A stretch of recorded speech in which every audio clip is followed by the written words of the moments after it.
Hi everyone, in this video, I'll show you how to change the background of a video in the Canva app.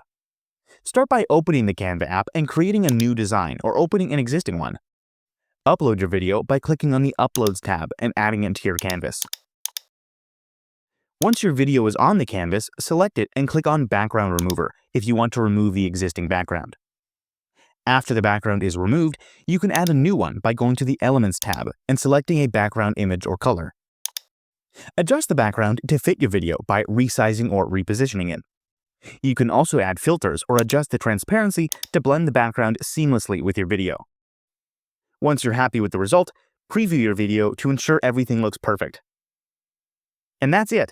You've successfully changed the background of your video in the Canva app. If you found this tutorial helpful, don't forget to like, comment, and subscribe for more tips and tricks. Thanks for watching, and I'll see you in the next video.